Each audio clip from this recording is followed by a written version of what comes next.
고린도전서 10장 1절부터 말씀입니다. 자, 우리 한번 따라해 보실까요? 본때를 보여주마. 네, 본때를 보여주마. 네, 옆에 분들과 나누십니다. 본때를 보여주마. 네, 본때를 보여주시는데 왜 웃으면서 보여주세요? 네. 본때를 보여준다는 게 무슨 뜻일까요? 본때. 우리가 본때라고 하면 뭐, 본때를 보여줘! 내가 본때를 보여줄 거야, 내가. 그러면 대부분 무슨 의미입니까? 내가 가만히 안 두겠어, 뭐 그런 의미잖아요. 내가 가만히 가만두지 않겠어, 뭐 이런 뜻이 이 본때를 보여주마라는 뜻인데요. 근데 사실 본때라는 이 단어가요, 사전적 의미로는 본보기가 될 만한 행동이라는 것입니다. 본보기가 될 만한 행동. 그러니까 본때를 보여주마라는 것이 뭐예요? 내가 너한테 본보기가 될 만한 행동을 보여주마 그러는 거예요. 굉장히 부정적인 의미가 아니라 긍정적인 의미입니다. 내가 너한테 본보기가 될 만한 행동을 내가 너한테 보여주고 말 거야. 그러니까 내가 너 가만두지 않겠어 이게 아니라 본때를 보여주마. 오늘 이 말씀에는 구멍이 있어가지고 막 가만두지 않겠어 이런 의미 같은데 사실은 내가 본받을 만한 행동을 내가 너한테 보여주마라는 그런 뜻입니다. 자, 그런 의미에서 이 말씀을 좀 들어보시기 바랍니다. 자, 오늘 본문으로 들어가면요. 오늘 10장까지 오는 이 말씀이 바울이 계속 이어지는 핵심에는 8장에서 시작한 우상제물에 대한 문제가 있었습니다. 이것을 가지고 논쟁이 있었어요. 그래서 복음에서 자유한 세력은 우상은 쇳덩어리에 불과하다. 아무런 영향을 주지 못하는 거기 때문에 이거 먹는 건 자유하다. 이런 게 먹어도 된다는 바와 이 율법에 계속 관습에 젖어 있던 유대인 크리스찬들, 이 사람들은 절대 먹어서는 안 된다. 라는 이 두 파가 이제 붙은 거예요. 논쟁으로, 지식적인 논쟁으로 붙은 겁니다. 그러니까 이 고린도 지역은 헬라 영향, 그런 철학적 영향이 있었기 때문에 이 논쟁으로 계속 싸웠거든요. 결국 이것을 조정할 수 있는 사람이 누구였느냐? 바울이었습니다. 교회를 세우고 또 성경 안에 풍성한 지식을 갖고 있는 이 바울에게 질문한 겁니다. 무엇이 맞습니까? 라고 질문했던 것입니다. 결국 바울은 이제 이 질문을 받고 그 해결 방법에 대해서 이렇게 설명했습니다. 지금 이 문제를 해결할 수 있는 방법은 너희들이 가지고 있는 그 충분한 지식이 아니라 사랑으로만 해결될 수 있다라고 결론을 지었죠. 그 사랑이 무엇입니까? 하나님의 사랑이었습니다. 그런데 하나님의 사랑이 무엇이냐? 그것은 따라하시겠습니다. 상대의 수준까지 내려가는 것이다. 상대의 수준까지 내려가는 것이 하나님의 사랑이었죠. 그게 무엇이냐면 사도행전 15장에서 예루살렘 공회를 하면서 이방인들은 유대인들이 하기 싫어하는 것을 하지 말고 유대인들도 이방인이 듣기 싫어하는 것을 하지 마라. 그러니까 교회 안에서는 서로가 하기 싫은 것 하면 안 된다. 상대방의 수준에 맞춰줘야 된다. 예수님이 제자들의 발밑에까지 내려가면서 자신의 수준을 제자들의 수준에 낮춰주었던 거죠. 수준이 낮춰주는 게 종이 되라는 것이 아니라 상대방의 영적인 수준으로 내려가주라는 것이죠. 그러니까 상대방이 원치 않는 것은 하지 않는 것, 그것이 하나님이 원하시는 사랑이라는 것입니다. 그러면서 이제 바울이 8장, 9장을 통해서 이렇게 얘기하는 거죠. 내가 그러한 신앙을 갖고 그것을 나타내기 위해서 얼마나 절제했는지, 그리고 내가 그것을 지키기 위해서 내가 가진 권리를 얼마나 많이 포기했는지 너희들이 알아야 된다 하면서 8장, 9장을 쭉 얘기하는 거예요. 그래서 내가 혹시라도 이러한 어떤 절제하지 못해서 또 내가 갖고 있는 권리를 남용함으로 말미암아 신앙이 장성한 수준까지 올라오지 못한 사람들이 혹시라도 실족할까봐 나는 끝까지 내가 실족하는 일이 없도록 나는 끝까지 낮추겠다.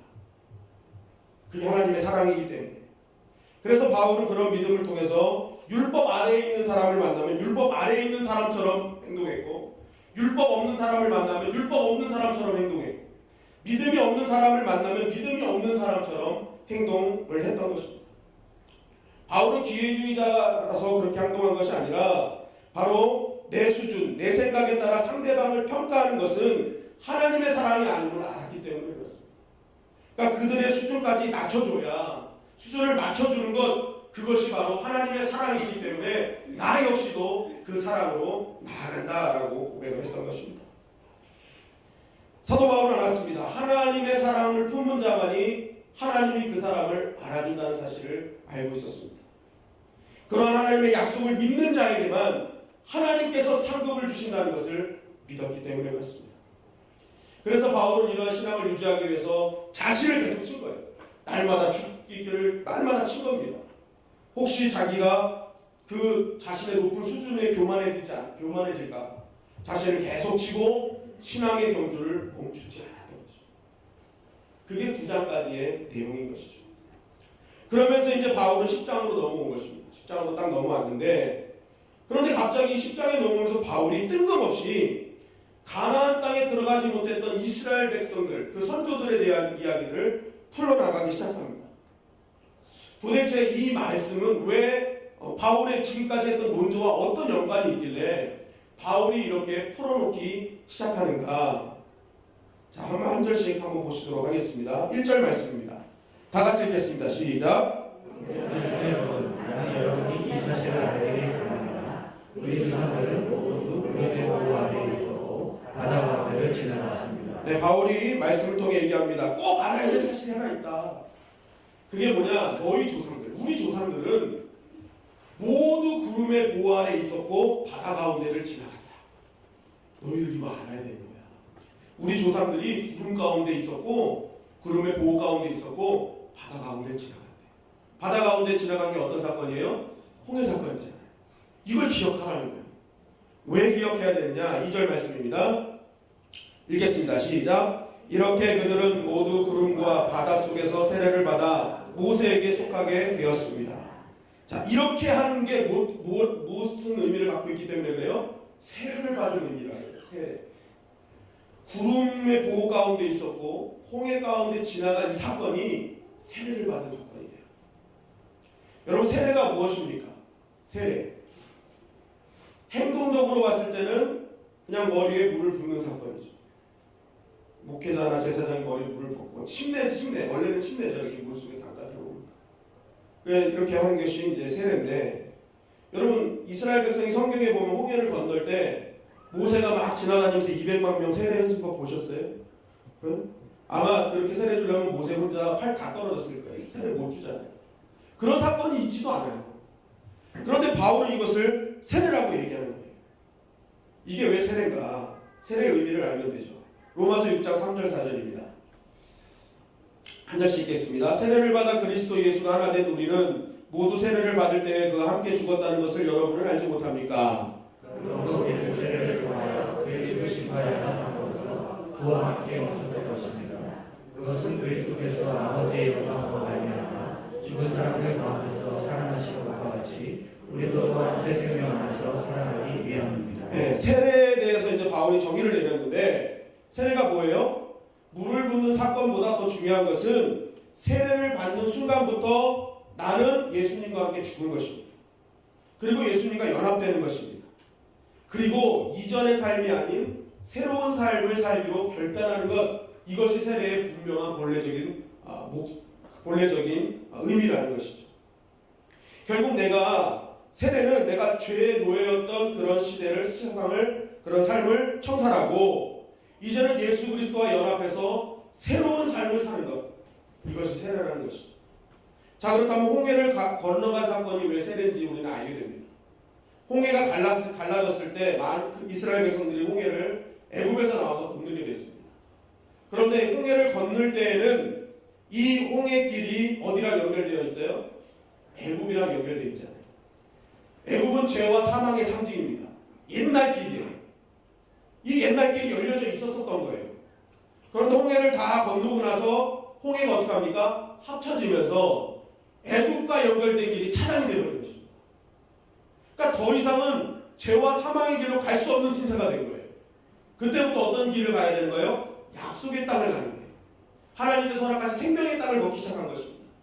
그러니까 홍해 사건 자체는 머리에 물을 묻힌 것은 아니지만 이미 옛 길을 차단해버리고 새로운 길을 가겠다는 결단의 의미를 갖고 있기 때문에 그것은 세례의 사건이라는 것이죠. 그런데 이 세례는 이스라엘 백성들이 원해서 한 게 아니라 누구 때문에 한 거예요? 하나님 때문에 한 거예요. 하나님의 은혜 때문에 된 것입니다. 그러니까 그것은 굉장히 중요한 하나님의 도우심이었다라고 얘기하는 거예요. 보호하심이었다 얘기하는 거예요. 그러면서 바울은 얘기합니다. 하나님의 은혜는 여기서 끝나지 않았다 얘기하는 거예요. 3절 4절입니다. 다 같이 읽겠습니다. 시작. 그들은 모두 똑같은 신령한 음식을 먹고 모두 똑같은 신령한 물을 마셨습니다. 그들은 자기들과 동행하는 신령한 바위에서 물을 마신 것입니다. 그 바위는 그리스도였습니다. 자, 하나님의 은혜는 이렇게 그들을 보호하셔서 옛길로 가지 않게 하시고 약속의 땅으로 가게 하신 은혜도 있었는데 또 다른 은혜가 뭐냐? 신령한 음식을 먹었다. 그리고 신령한 물을 먹었다는 거예요. 여기서 신령한 음식은 뭘까요? 신령한 음식. 신령한 음식은 만나입니다. 만나. 하늘에서 떨어지는 만나를 신령한 음식이라고 했습니다. 그럼 만나가 왜 신령한 음식입니까? 이유는 단 하나입니다. 하늘에서 떨어졌기 때문에. 만나는 하늘에서 내려오는 거예요. 그러면 매일매일 하늘에서 떨어지는 만나를 위해서 이스라엘 백성이 아침에 내려서 하는 일은 뭘까요? 하늘을 쳐다보는 것입니다. 하늘을 쳐다보는 거예요. 오늘은 언제 떨어지려나? 언제 떨어지려나? 그죠? 매일매일 하나님의 인생을 바라보는 하나님 바라보는. 왜냐하면 그 만나가 떨어지지 않으면 내 육신은 정지하는 거예요. 내 심장은 정지하는 거예요. 아무것도 할 수 없는 거예요. 육신의 힘은 사라지는 거예요. 그러니까 이 이스라엘 백성은요 하늘만 보고 수밖에 없는 거예요. 그 만나 없이는 난 못 삽니다. 그러니까 매일매일 어떤 고백을 하는 거예요? 하나님의 도움 없이 살 수 없는 인생임을 만나를 통해서 고백하는 거죠. 그러니까 만나는 어떤 음식이에요? 신령한 음식. 그리고 왜 만나가 신령한 음식이냐? 하나님께서 이 만나를 주실 때 그냥 주시지 않았죠. 말씀과 함께 주셨습니다. 만나를 막 부어주시는데요. 하나님 말씀하십니다. 하루분만 주어라. 이틀분 주우면 이틀분 건 썩을 거다 얘기하십니다. 어떤 사람이 그 말씀 안 믿고 이틀분 주어봤는데 진짜 다 썩는 거예요. 말씀대로 되는 거예요. 그런데 안식일 전에는 안식일 것까지 다 주어라 하는 거예요. 근데 하나님이 말씀하셨거든요. 이전에 이틀분 주면 썩는데 왜 오늘 이틀분 주라고 하시지? 그래가지고 안식일 건 아니고 오늘 것만 갖고 온 사람은 오늘 것밖에 못 먹었어요. 근데 그것을 믿고 간 사람은 어떻게 해요? 진짜 안 썩는 거예요. 이틀분을 다 먹는 거예요. 다 먹는 거예요. 자, 만나는요 어떻게 이렇게 볼 수 있는 거예요?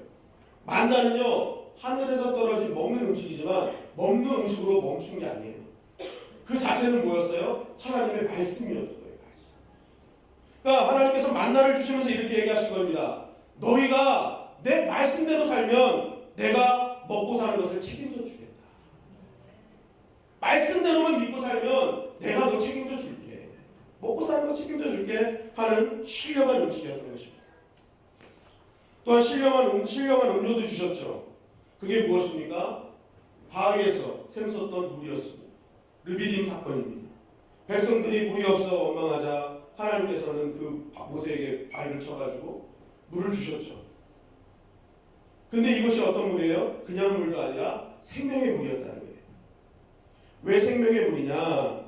보십시오. 이 바위가 어떤 거였다는 거예요? 그리스도였다는 거예요. 그 바위가, 그 바위가. 여기서 이제 바울은 십자가의 그런 사건을 얘기하는 것이죠. 예수 그리스도께서 친히 죽으심으로 말미암아 모든 자를 구원하셨다는 거예요.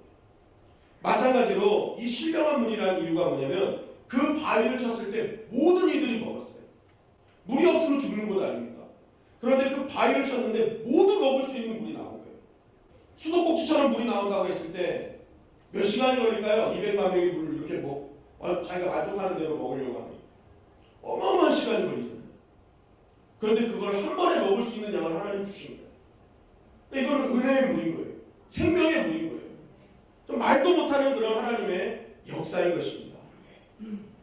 그러니까 이 하나님이 얼마나 크신 은혜를 부어주신 겁니까? 이스라엘 백성들에게. 이제는 옛삶을 살지 않게 하나님께서 길도 막아주시고 신령한 음식을 주시고 물도 주셨어요. 그렇다면 이런 신령한 은혜를 체험한 이들의 삶은 어떤 삶이어야 됩니까? 여러분 같으면 이런 신령한 은혜를 체험했어요. 그럼 여러분들은 어떻게 살 거예요? 이제부터 신령하게 살아야 되잖아요. 신령한 은혜를 받았는데 맨날 이렇게 채워주셨는데. 그런데 오늘 5절 말씀을 보시겠습니다. 다 같이 읽겠습니다. 시작. 하나님께서는 좋아하지 않으셨습니다. 그들은 광야에서 멸망함을 받았습니다. 아니 이 사람들이요 그렇게 신령한 은혜를 받았는데 멸망을 당했대요. 하나님이 좋아하시지 않았대요. 왜 좋아하시지 않았는가? 6절 말씀입니다. 시작. 이런 일들은 우리 조상들이 악을 좋아하는 것과 같이 우리가 악을 좋아하는 사람이 되어서는 안 된다는 것을 우리에게 가르쳐주는 본보기가 되었습니다. 하나님이 왜 안 좋아하시냐면 그 사람들이요, 이스라엘 백성이 그렇게 신령한 은혜를 체험했는데요, 악을 좋아했다는 거예요. 악을 좋아해서 멸망당했다는 거예요. 자, 그럼 이스라엘 백성들이 멸망을 당할 수밖에 없었던 사건이 뭐예요? 민수기 14장에 나오는 가데스 바네아 사건입니다. 이제 가나안 땅을 목전에 두고 가데스 바네아에 12명의 정탐꾼을 보내죠. 40일 정탐을 마치고 돌아와서 10명은 뭐라고 합니까? 그 땅 들어가면 안 돼. 이야, 거기 사람들이 얼마나 기골이 장대한지 우리 메뚜기밖에 안 돼. 이렇게 얘기하고 보강, 불신하게 보고하는 거죠. 그런데 2명은 누굽니까? 여호수아와 갈렙. 두 사람 아니다. 거긴 하나님 우리에게 약속하신 땅이다. 우리는 반드시 들어가야 된다라고 얘기를 했죠. 그런데 모든 대다수의 사람들이 누굴 선택했어요? 10명을 선택했죠. 10명이 하는 말을 선택한 것입니다. 바로 이것이 하나님 보시기에 악한 것이었어요. 왜 악한 것입니까? 하나님은 이미 가나안 땅을 주시겠다고 하셨어요? 하셨어요? 하나님께서는 가나안 땅을 주시기로 약속하셨단 말이에요. 그럼 그냥 가면 되는 거죠. 그런데 이스라엘 백성은 무엇입니까? 약속을 선택하지 않고 불신앙을 선택한 거예요. 하나님의 약속의 말씀이 있는데 이들은 약속의 말씀이 아닌 불신앙의 인간의 말을 선택한 것입니다. 결국 하나님의 약속의 말씀을 삶에서 믿지 않은 그들을 하나님은 책망하시고 악하다 하시고 그들을 멸망시키셨다는 거예요. 그리고 더 중요한 건 무엇입니까? 그것을 본보기로 삼고 계시다는 거예요. 본보기로. 자, 그러면 바울은 고린도 교인들에게 뭐라고 말하는 것입니까? 이렇게 얘기하는 것입니다. 너희들도 예수 그리스도를 영접하고 세례받은 세례자들 아니냐. 세례를 통해서 이전의 삶으로 돌아가지 않기로 맹세한 자들 아니냐. 그동안 얼마나 신령한 음식과 음료를 많이 섭취했느냐. 생각지도 못한 넘치는 은혜를 얼마나 많이 체험했냐. 그런데 너희들 지금 꼴을 봐라. 니네 교회를 봐봐. 그렇게 결단하고 은혜를 받았다고 하면서 결국 삶에는 하나님의 말씀은 하나도 적용하지 않잖아. 너희들 삶은 하나도 적용하지 않아. 왜 교회가 분쟁이 일어나고 왜 분파가 일어나고 왜 서로를 사랑하지 못하고 이게 무슨 세례라고 무슨 신령한 은혜를 받는다라고 얘기할 수 있어라고. 바울은 이것을 얘기하는 거죠. 그런데 너희들 봐봐라. 이렇게 살면 결말이 어떻게 되는 줄 알아? 얘기하는 거예요. 본보기가 있어. 말씀을 삶에서 적용하지 못한 자들은 결국 광야 같은 세상에서 멸망당할 수밖에 없어 라고 얘기하는 것이죠. 아무리 은혜를 많이 받으면 뭐해? 아무리 신령한 음식을 많이 먹으면 뭐해? 아무리 세례를 수만 번 받으면 뭐해? 삶에서 말씀을 한 번도 적용하지 않는다. 결국 너희들은 망할 거야. 그게 본보기야. 하나님은 말씀하시는 거야. 그래서 그 역사를 남겨두신 거야 라고 바울은 이야기하는 것입니다. 결국 하나님의 약속을 실천하지 않는 자는 어떻게 되는 거예요? 가나안 땅에 들어갈 수 없다는 것이죠.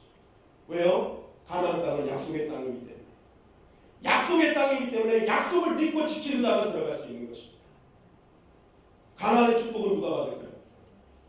약속의 말씀을 믿고 실천하는 자에게 주시는 축복이에요. 가나안 땅은 그런 의미가 있습니다. 우리가 아무리 가나안 땅 달라고 해도 우리 가나안 땅 들어가지 못해요. 말만 하면. 삶에서 약속의 실천이 있어야죠. 약속의 말씀을 실현해야죠. 그때 약속의 땅이 우리에게 다가오는 것입니다. 그러면서 바울은 여기서 끝나지 않습니다. 7절 말씀입니다. 다 같이 읽겠습니다. 시작. 그들 가운데 얼마나 우상을 숭배했습니다. 성경에 기록하기를 그리스도들이 앉아서 먹고 마셨으며 일어서서 춤을 추었다 하였습니다. 여러분은 그들과 같이 우상 숭배자가 되어서는 안 됩니다. 네. 자, 너희들 하나님 약속을 떠났잖아. 그런데 너희들 약속을 떠나니까 어떤 일이 벌어지고 있어요? 우상 숭배의 일이 벌어지고 있다는 거예요. 그들과 같이 우상 숭배자가 되어서는 안 된다라는 이야기는요. 너희들 좀 우상 숭배하고 있다는 거예요. 말씀을 떠나니까 우상 숭배자가 되더라는 거예요. 여러분, 이 우상 숭배가 뭘까요? 왜 말씀을 떠난 게 우상 숭배가 이게 연결이 될까요? 우상은 뭡니까? 우상? 예전에 새벽 예배 때 좀 말씀드렸는데 우상은 뭐예요? 네? 하나님보다 더 사랑하는 것. 또요. 이 말씀대로 보면요, 우상은요, 사도 바울이 말하는 우상은요, 여기서 말하는 맥락에서 본 우상 숭배는 우상은 쇳덩어리나 나무 조각으로 만든 상을 우상이라고 얘기를 하거든요. 근데 바울은 얘기하는데 이건 아무것도 아니다. 아무것도 아니다. 그런데 문제는 이 우상이 왜 만들어졌느냐는 거예요. 우상이 왜 만들어졌어요? 그게 하나님이라고 생각하는 내 생각 때문에 만들어져. 내 생각으로 하나님은 이렇게 생겼을 거야. 이게 그러니까 그 모양 자체가 내 생각에서 나온 거예요. 모든 우상들이 하나님은 저럴 거야. 이렇게 생겨야 복을 줄 거야. 우상 숭배는 뭐예요? 결국 내 생각을 숭배하는 거죠. 우상 숭배는 이기주의적일 수밖에 없습니다. 다른 사람은 생각 안 해요. 왜냐하면 내 생각을 숭배하는 거예요. 그러니까 다른 사람의 생각을 필요가 없습니다. 고린도 교회의 교인들이 왜 우상 숭배했을까요? 자기 생각을 숭배했기 때문에. 내 것만 맞으니까. 다른 사람은 틀리는 거예요. 그러니까 너는 잘못한 거예요. 논쟁이 있을 수밖에 없죠. 교회의 우상 숭배자가 많을수록 논쟁이 많습니다. 내 생각을 숭배하는 거기 때문에. 여러분, 그래서 출애굽기 32장 4절 말씀에 보면요, 다 같이 읽겠습니다. 시작. 아론이 그들에게서 그것들을 가다 녹여서 그 녹인 그물을 덮으집에 부어 송아지상을 만드니 그들이 외쳤다. 이스라엘아, 이 신이 너희를 이집트 땅에서 이끌어낸 너희의 신이다. 네, 아론이 얘기하잖아요. 송아지상을 만들었는데요, 그 송아지 자체가 신이 아니에요. 송아지는 송아지인데 그 송아지가 우리를 이끌어내는 하나님이라는 거죠. 그러니까 늘 익숙했던 것이 자기의 생각대로 모양을 만든 것뿐입니다. 이스라엘 백성이 생각의 모양을 만든 거예요. 그리고 그게 하나님인 거예요. 그러니까 자기 생각을 숭배하고 있는 것이죠. 그러니까 고린도 교회에 바울이 얘기하는 것입니다. 왜 너희 교회에 논쟁이 있는 줄 알아? 그게 다 우상 숭배야. 너희 생각 숭배하고 있는 거야. 네 생각이 전부라고 생각하니까 딴 사람을 용납하지 않는 거야. 라고 이제 얘기를 하는 것이죠. 그러니까 너희는 말씀에 떠난 자들이야. 또 무슨 일이 있습니까? 8절 말씀입니다. 다 같이 읽겠습니다. 시작. 간음하지 맙시다. 그들 가운데 얼마가 간음을 하였고 하루에 23,000명이나 쓰러져 죽었습니다. 이 말씀은 민수기 25장 사건인데요, 이 시딤에 머무는 그 순간에 백성들이 모압 사람들의 딸들과 음행을 저지릅니다.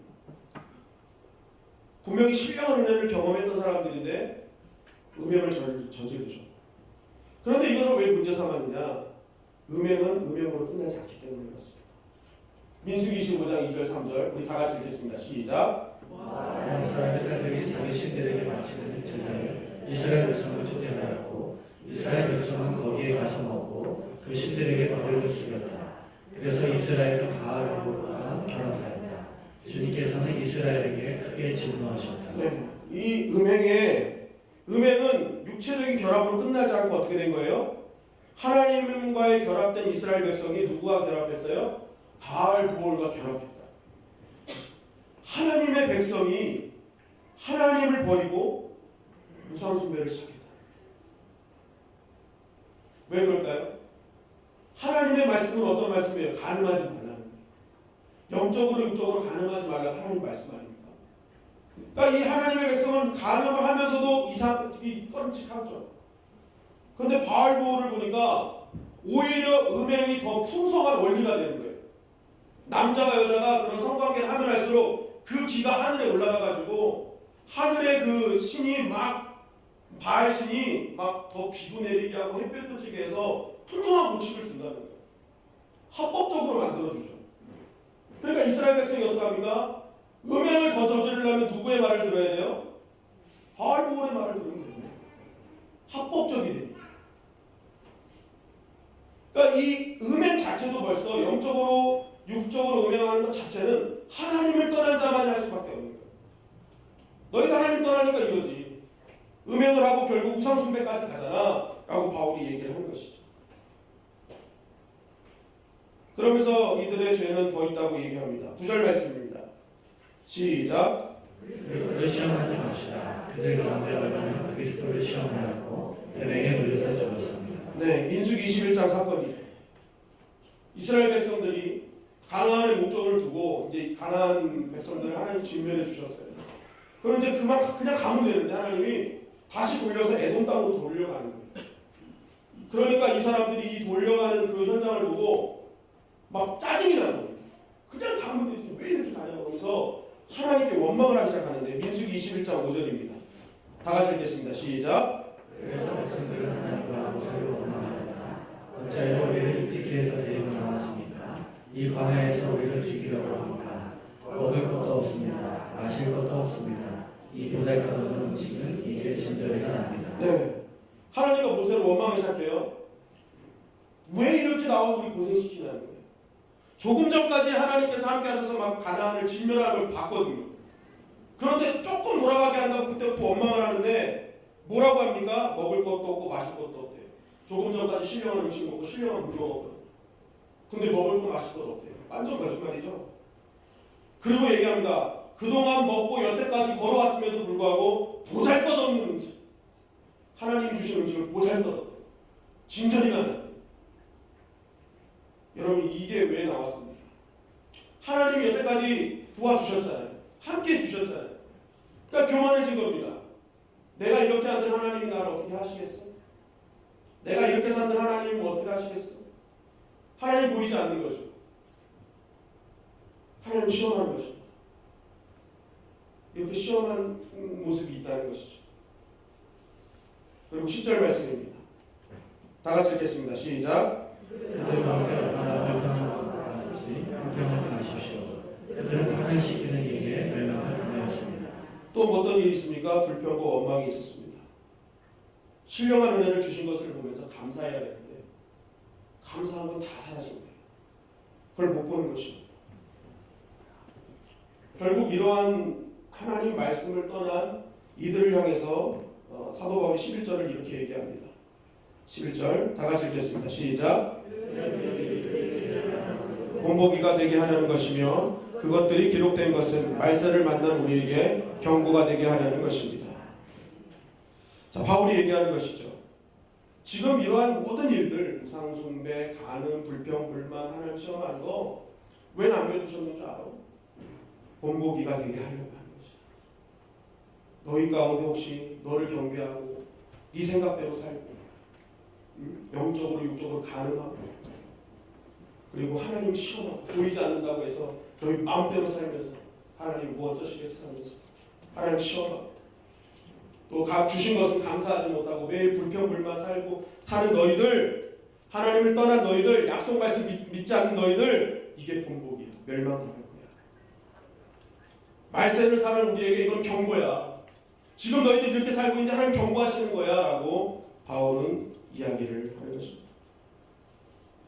결국 바울이 말하는 의도는 이겁니다.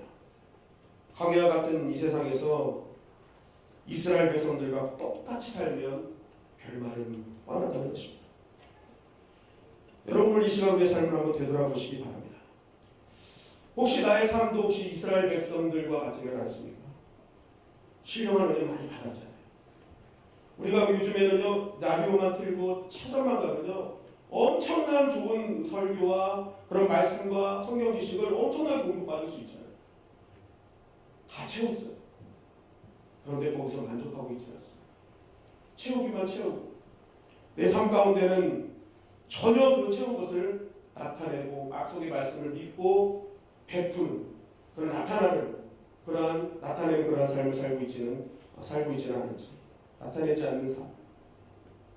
여러분 하나님 우리가 구원받은 그리스도인 오늘 예배당에 모인 것보다 더 중요하게 여기시는 것이 있습니다.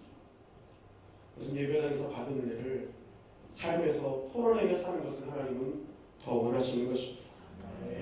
내 가족에게, 내 이웃에게, 나의 신앙의 동역자들에게 하나님은 그 받은 은혜를 좀 풀어내며 살아가는 거죠. 이전에 내가 세례받기 이전에 그런 모습이 아니라 가나안 땅에 약속받고 들어가는 백성처럼 좀 살라는 것입니다. 저는 영화관을 그리 자주 가지는 않습니다. 그런데 그 2주간에 걸쳐서 영화관을 2번을 갔습니다. 2편의 영화를 봤는데요. 처음에 본 건 일사가고였습니다. 주기철 목사님의 일사가고였고, 한 편은 부활이라는 영화였습니다. 제가 2편을 보면서 공통된 주제를 하나 찾았습니다.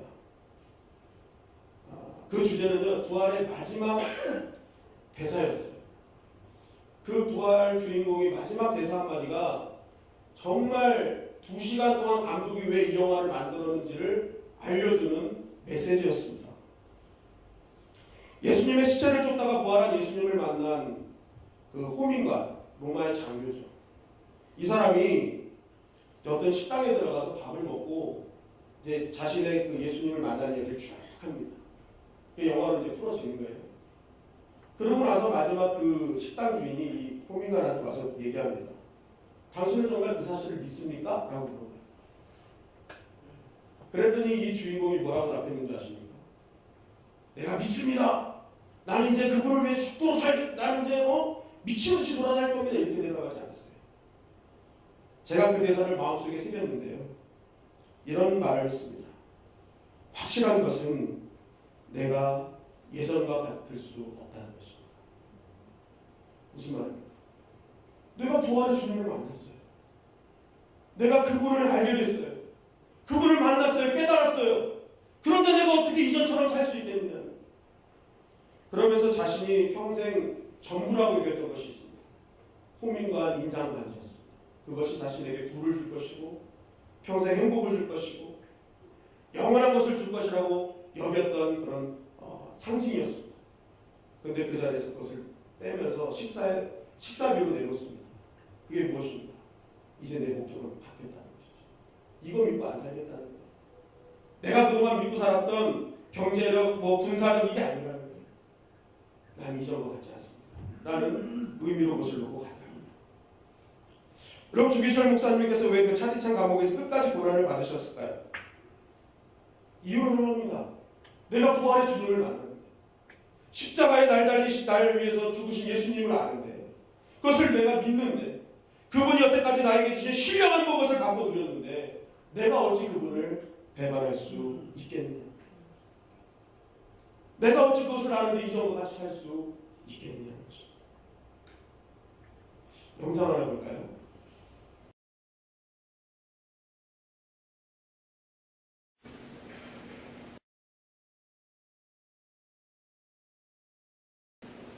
Roy William Password for please join me in the paper.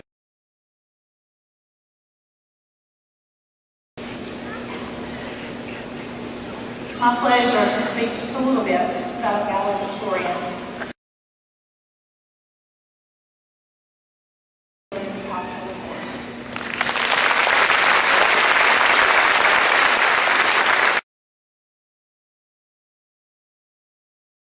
Well enough, so we're going to just have to use a different one here.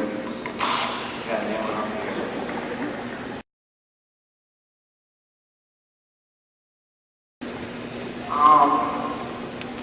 So I look out and see all the faces of people who easily deserve to stand where I am today, except for one. I'm just kidding. Your specialties are the same and they're different than mine. Who art in heaven, hallowed be thy name. Thy kingdom come. Thy will be done.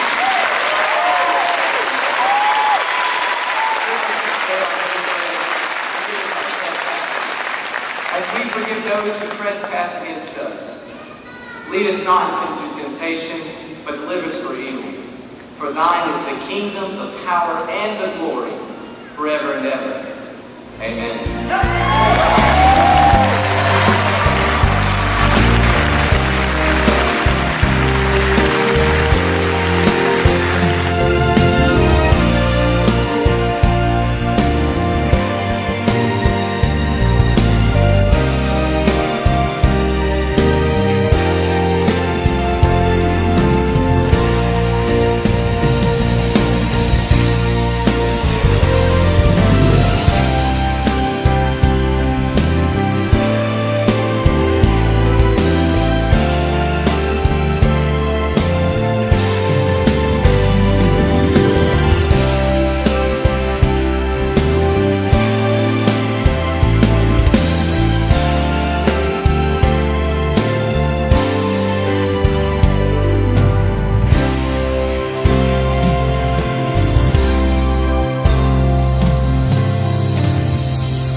결승점인 삶으로 갖고 나가야 됩니다.